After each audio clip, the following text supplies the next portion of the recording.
একটা পৃথক সচিবালয় হবে, সেই হওয়া সচিবালয় বিলুপ্ত করলেন না, সেটিও তো আবারও সংশোধন করে নতুন বিল আকারে উঠবে। আমি বলি শুনেন, এটি আইনমন্ত্রী সংবাদ সম্মেলন করে বলেছেন, আইনমন্ত্রী আপনার কলিগ তো, ঠিক আছে, তিনি মিথ্যে বলেছেন, তিনি সংবাদ সম্মেলন করে তো সংসদে বলেছেন। আরে মিথ্যা সত্য ভবিষ্যতে আমি বলতে পারবো না, কিন্তু আপনি এটা করে সংশোধন করার সুযোগ আছে, আপনি বাদ দিয়ে নতুন আনবেন। রাজ্জাকি ভাই, আপনি যদি একটা মিথ্যা লেন্স দিয়ে গোটা দুনিয়া দেখেন, দুনিয়াটা আপনার কাছে মিথ্যা মনে হবে। মানে আপনি সবই মিথ্যা মনে হয়, এই লেন্সটা তো মিথ্যা হয়ে গেছে। আপনি বলছেন আপনি বলছেন আইনমন্ত্রী কি মিথ্যা বলছে, আমি কি বলতে পারবো আইনমন্ত্রী মিথ্যা বলছে? কথা যেটা হইলো সেটা হলো যে আপনি আজকে একটা জিনিস পাস করবেন, এটা শুদ্ধ করার সুযোগ আছে না, শক্ত করা, আপনি এটা বাদ দিয়ে কইতেছেন পোক্ত করে আনবেন।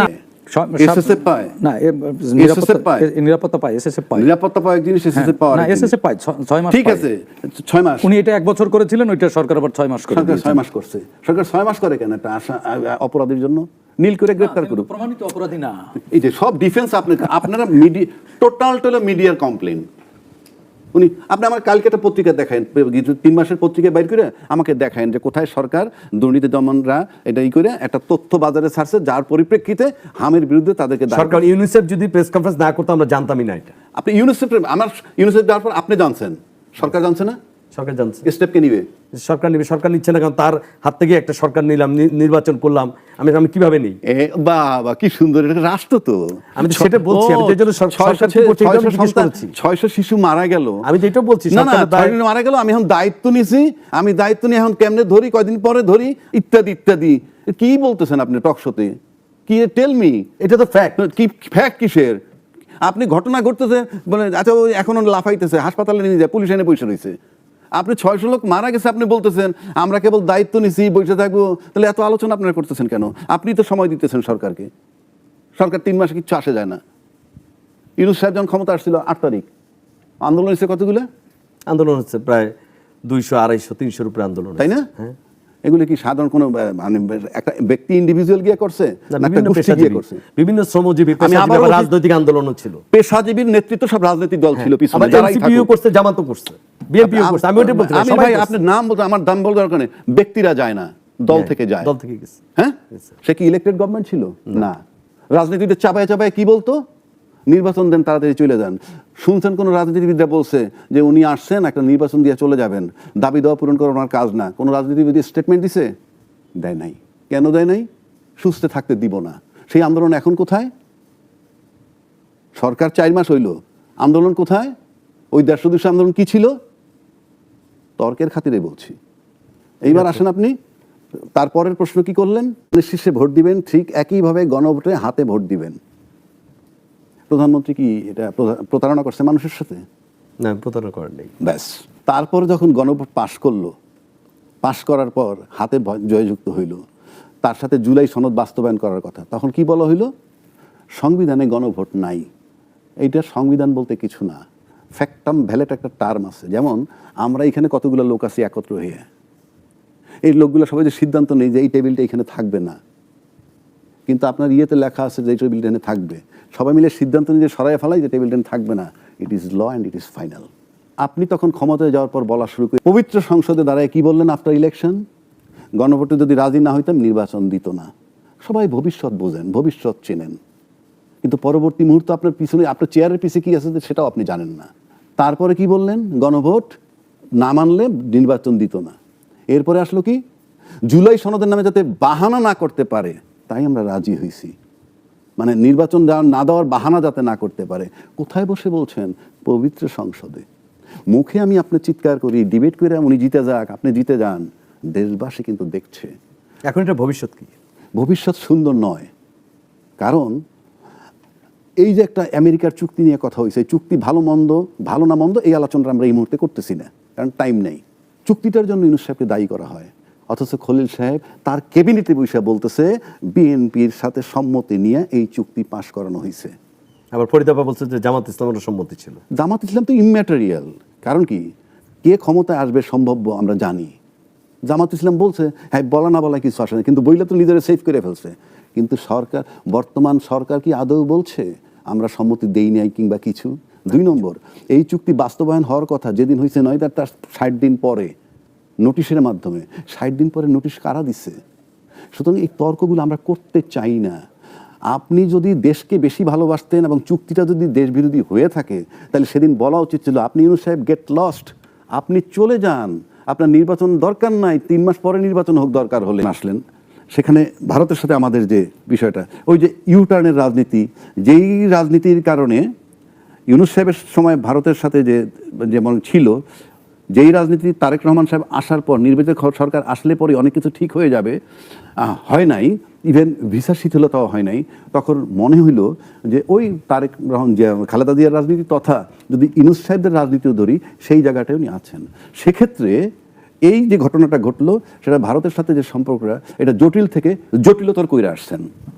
কথাগুলো কেন বলছি, তারপরে ধরেন একজন দায়িত্বশীল মন্ত্রী বলছিলেন নির্বাচন হওয়ার পর আর কোনো মপ থাকবে না। নির্বাচন হওয়ার পর জীবিত লোককে পিটায় মারা হয়েছে কুষ্টিয়ার। এটা কেন কথাগুলো বলছি, তার 100 দিনের রাজনীতির ক্ষেত্রে নৌকার পানি যেদিক দিয়ে উঠুক তলায় গিয়ে জমে। যেহেতু কালেকটিভ বডি এই সমস্ত সরকারের সময়, সুতরাং যেখান থেকে যে যা কিছু করুক, ব্লেমটা টপের কাছে চলে যায়, সেসারটা তাকে দিতে হবে। এইবার আসেন বাজেট আমি বুঝি না, আমি অর্থনীতিবিদ না। আমি খুব রেসপন্সিবল লোকের মতো বলতেছি যে আমি অর্থনীতি বুঝি না, বাজেটও বুঝি না, শুধু এইটুকু বুঝি আয় ব্যয়ের হিসাব। ফ্যামিলিও বাজেট করে, রাষ্ট্রও বাজেট করে। ফ্যামিলির বাজেট হলো পকেটে টাকা আছে, তার উপরে কত খরচ করুন, কত জমাবো। আর রাষ্ট্রের বাজেট হলো আগে খরচেরটা তৈরি করে, যে আমার কোন কোন খাতে খরচ হবে আর আয়টা আসবে কোন কোন খাতে বলে, সেটা আমি ধরে নিলাম সমান সমান ব্যালেন্স। উনি কীভাবে আনবেন না আনবেন ওই বিতর্কে আমি যাচ্ছি না। এখানে আমি একটা সাজেশন দিতে চাই সরকারকে, শুনলে শুনবেন, না শুনলে না শুনবেন। এবং আমি দাবি করে বলতেছি আমার সাজেশনটা সুন্দর। আমি আবার রিপিট করছি, আমার সাজেশনটা সুন্দর হবে। উনি শুনলে শুনবেন, না শুনলে না শুনবেন, তার ব্যাপার। উনি 14,500 কোটি টাকা বাজেট করছেন ফ্যামিলি কার্ডে। এই ফ্যামিলি কার্ডে উনি 41 লক্ষ কার্ড দিবে বা এই ধরনের একটা হিসাব নিকাশ আছে। কাকে দিবেন? ফ্যামিলির, পরিবারের মহিলাকে। কোনো সন্দেহ নাই, গ্রামগঞ্জ যদি একটা মহিলা মাস শেষে 2,500 টাকা পায়, ডেফিনেটলি বিশাল একটা টাকা তাদের কাছে আজও। এটার মানে হচ্ছে আমাদের অর্থনৈতিক দৈন্যতা কোন লেভেলে, সেইটাই অঙ্কটা ভালো। তারপর যদি সেই পরিবার মনে করে সবাই মিলে না এই টাকাটা খরচ করবো না, জমাবো, তাহলে বছর শেষে 30,000 টাকা হবে। সরকার 5 বছরে থাকলে 5 বছরে 1.5 লাখ টাকা তার কাছে হবে। 1.5 লাখ টাকা দিয়ে কী করবে? কোন একটা খাতে খরচ করে ফেলবে। ফ্যামিলি কিন্তু ফ্যামিলির জায়গায় পড়ে থাকবে, ফ্যামিলির কিন্তু কোনো উন্নয়ন হবে না, টাকাটা শেষ। এইটার জন্য আমি বিকল্প সাজেশন দিচ্ছি। আপনি যদি একটা লোককে ট্রেন্ড আপ করেন, বিদেশে পাঠাবেন, একটা ছেলে বা মেয়ে যাদের বয়স 20, 22, 25 থেকে 30-এর কোটায়, সারা বাংলাদেশে বহু আছে, আর জব তো নাই আমার দেশে। সেক্ষেত্রে স্বরাষ্ট্রমন্ত্রী আর পররাষ্ট্রমন্ত্রী সাহেবরা যে বড় বড় কথা বলেন, বিদেশি গিয়ে ভিক্ষা করেন। কি ভিক্ষা? ভাই আমার কিছু লোক নেন, আমার কিছু ছেলে মেয়ে নেন। ওরা বলবে আমরা এই স্কিল্ড লোকগুলো নিব, ওয়েল্ডার নিব, নয় ইলেকট্রিশিয়ান নিব, নয় নার্স নিব, ইত্যাদি ইত্যাদি বলবে।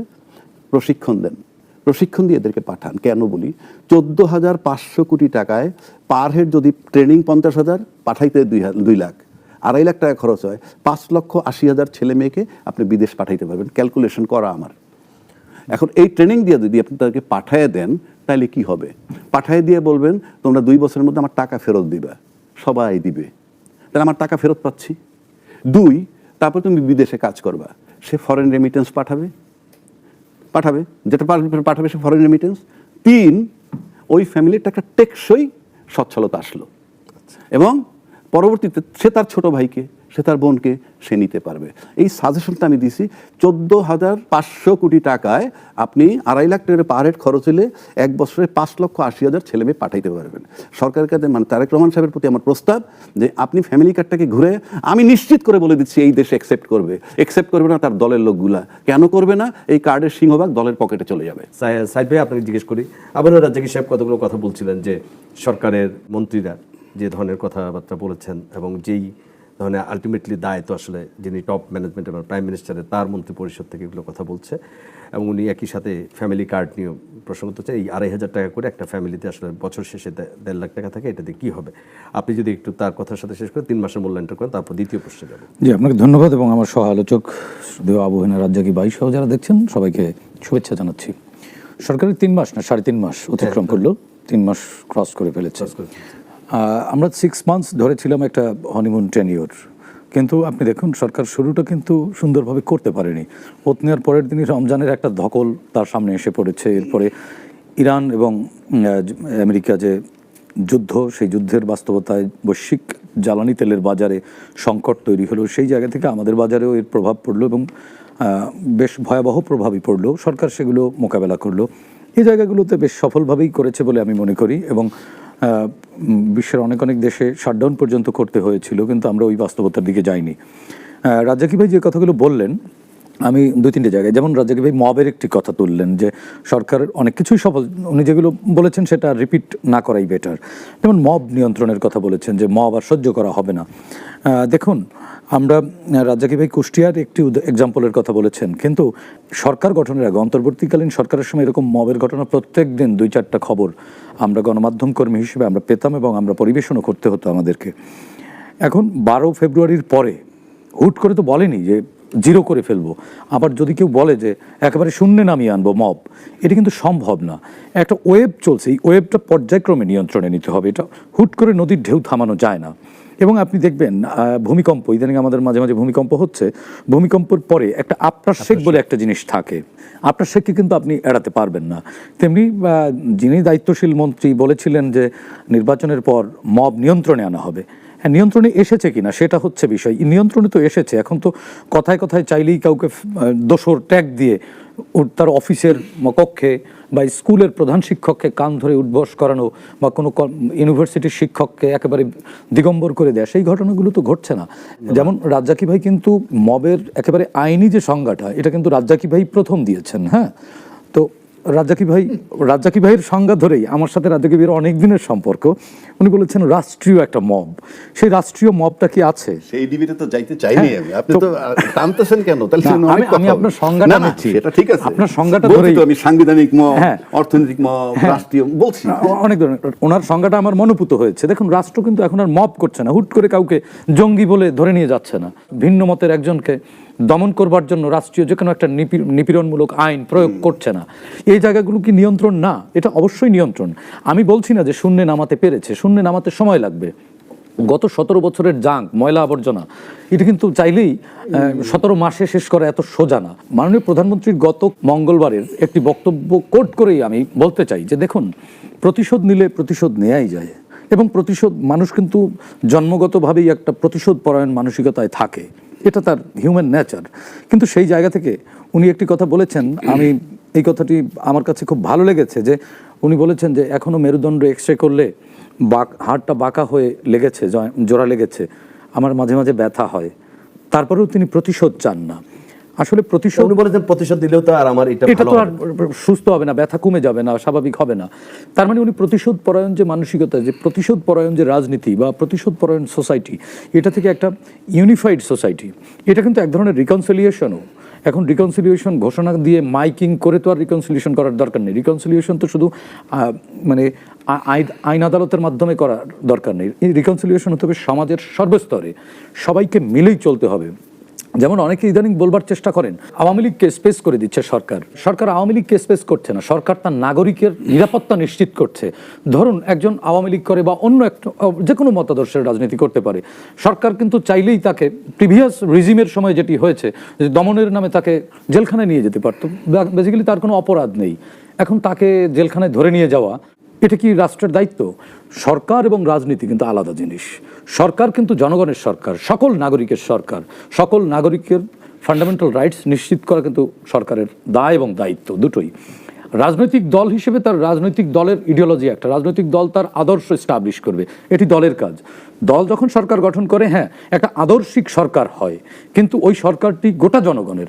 এখন বিএনপি সরকার বা তারেক রহমান সরকার চাইলেই তো যারা আওয়ামী লীগ করেছে সবাইকে জেলখানায় ঢুকিয়ে দেওয়া যাবে না, ঠিকও হবে না, এটি আমরা প্রত্যাশাও করি না।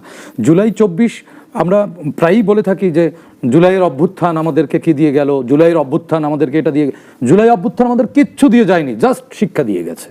আমরা শিক্ষাটি নিতে পেরেছি কিনা? আমার কাছে মনে হয় মাননীয় প্রধানমন্ত্রী শিক্ষাটি নিতে পেরেছেন, জুলাইয়ের বার্তাটি তিনি রিসিভ করতে পেরেছেন যে নো রিভেঞ্জ, আসুন সবাই মিলে চলি। আর 3 মাসের সফলতা, সরকার 31 দফার উপরে জোর দিয়ে চলছে। তার নির্বাচনী ইশতেহারে 9 দফা ইশতেহার এবং 31 দফার রাষ্ট্র কাঠামো মেরামতের যে দফা, সেগুলো নিয়েই কাজ করছে। সেই হিসেবে সরকার ফ্যামিলি কার্ডের যে কথাটি রাজ্জাকি ভাই বলেছেন, হ্যাঁ সেটি ভালো পরামর্শ। আমি মনে করি এটি যে একেবারে অবান্তর বিরোধিতা করতে হবে সেটি না, এটি অবশ্যই ভালো প্রস্তাব। কিন্তু বিএনপি সরকার 31 দফার মাধ্যমে তিনি কিন্তু ফ্যামিলি কার্ডের কথা বলেছেন, যে পিছিয়ে পড়া হতদরিদ্র নারীদেরকে, জনগোষ্ঠী বলে হতদরিদ্র পিছিয়ে পড়া নারীদেরকে মূলধারায় যুক্ত করা। এখানে এমনও নারী আছে, ওই নারী বিয়ের পর থেকে কোনোদিন টাকাই গোনেনি, তার মানে তার ফ্যামিলির যে অর্থনীতি, এই অর্থনীতি সে অংশীদার সে হতে পারেনি।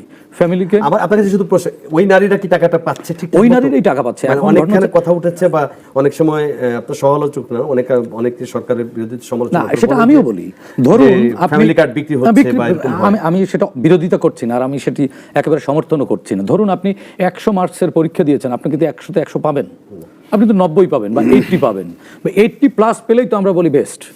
তার মানে কিছু ভুল হতে পারে, কিন্তু ভুলগুলো যদি মনে করেন সরকার লেজিটিমেসি দেওয়ার জন্য যদি পাল্টা কিছু করত, তখন এটি অপরাধ হতো। কিন্তু সরকার ওই সমালোচনাগুলো নিয়ে কিন্তু সংশোধন হচ্ছে। যারা যারা এইগুলো করছে দলীয় পরিচয় দিয়ে, তাদেরকে কিন্তু আমরা 2-4 জনকে গ্রেপ্তার হতেও শুনেছি, গ্রেপ্তারের খবরও পেয়েছি না। তো সমালোচক আরও দুটি বিষয়ে অবতারণা করছেন। একটি হচ্ছে যে আমাদের মন্ত্রীদের কিছু কথা খুব দেশ জুড়ে আলোচনা হয়েছিল। আপনি তার মধ্যে স্বরাষ্ট্রমন্ত্রীর মবের বিষয়টা বলেছেন, যথার্থই বলেছেন। আর আমাদের সড়ক যোগাযোগ মন্ত্রীর যে উদ্ধৃতি তিনি বলেছেন, এবং এরকম আমরা মাঝে মধ্যে প্রায়শই দেখি। এবং আমাদের স্থানীয় পার্লামেন্টে আমরা দেখলাম স্থানীয় আমাদের স্থানীয় প্রতিমন্ত্রী তিনি একটা সীমান্ত এবং দিগন্ত যেভাবে ব্যাখ্যা দিলেন, আসলে কি আলটিমেটলি কি এগুলো সরকারের উপর কি এক ধরনের চাপ পড়ে না? এটি নিয়ে আমি বলছি, শুনেন একটা জিনিস কি, গত 17 বছর এখন যারা সরকারে আছে, বিরোধী দলে আছে, গত 17 বছর কিন্তু তারা সরকার কি জিনিস, সচিবালয় কি জিনিস, সংসদ কি জিনিস এরা জানতো না। এদের রাজনীতি বলতে বা সবকিছু বলতে রাজপথ বা পালিয়ে থাকাই ছিল এদের ঠিকানা। সুতরাং এই জায়গায় শুরুতে কিছু জায়গায় ভুল হতেই পারে, খেই হারাতে পারে, কিন্তু আবার যেটি সরকার রাজ্জাকি ভাই বললেন এবং আপনিও তুললেন, যে দায় তো অবশ্যই সরকারের ঘাড়ের উপরেই যাবে, কিন্তু সরকার কিন্তু ইনিশিয়েটিভ নিচ্ছে, এটি কিন্তু নোটিস করছে সরকার যে একেবারে ছেড়ে দিচ্ছে বিষয়টা এরকমও না। আপনি দেখুন শুরুতে যেভাবে উল্টাপাল্টা কথাবার্তা বলা শুরু করেছিল, সেই প্রবণতা কিন্তু অনেকটা কমেছে। এবং দিগন্ত সীমান্তের যে বিষয়টি বললেন একজন আমাদের স্থানীয় সরকার প্রতিমন্ত্রী, ইউনিয়নের নাম বা ওনার বাড়ির নামে, এটি উনি যে ব্যাখ্যাটি দিয়েছেন সে ব্যাখ্যাটি সন্তোষজনক না। আমি একজন সংবাদকর্মী হিসেবে আমি বলবো, উনি সংসদে দাঁড়িয়ে যে কথা বলেছেন, পরের দিনের গণমাধ্যমে যে খবর বেরিয়েছে যে উনি ডিও লেটার দিয়েছেন, হ্যাঁ উনি ওনার ডিও লেটারের ভিত্তিতে এটি হয়েছে। যদি সেটি হয়, আমি মনে করি এই নাম বাতিল করা উচিত, না হয় এটি আমাদেরকে ভোগাবে। দেখুন মাননীয় প্রধানমন্ত্রী ওনার বাবার নামে শাহজালাল আন্তর্জাতিক বিমানবন্দর ছিল, সেই নাম ফিরিয়ে আনেননি, এবং কেরানীগঞ্জে কোনো একটা ভবনের, একটা ট্রেনিং ইনস্টিটিউটের নাম আমাদের আপসীন নেত্রী বেগম খালেদা জিয়ার নামে করবার জন্য একটা প্রশাসন থেকেই প্রস্তাবনা গেছে, তিনি রিজেক্ট করে দিয়েছেন। এই যে মানসিকতা, এই মানসিকতা আসলে জল কিন্তু উপর থেকে নিচের দিকে করায়। প্রধানমন্ত্রীকে যদি আমরা উপর ধরি, তাহলে নিচের দিকে জল গড়াচ্ছে, হয়তো গড়িয়ে পড়তে কিছু